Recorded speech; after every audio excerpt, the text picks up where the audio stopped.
So now that the day of installation has arrived, here are some things to look for and be mindful of during that process. Things like dust in the house.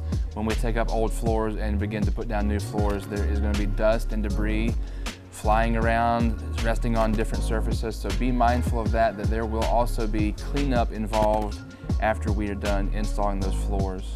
So while our team is there installing your new floors in the home, it is recommended to give them space to work, but definitely feel free to communicate with them with any questions you may have during the installation process.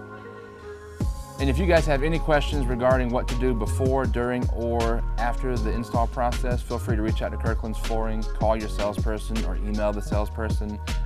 We are all here to help you out during the process, and we appreciate your business. Thank you.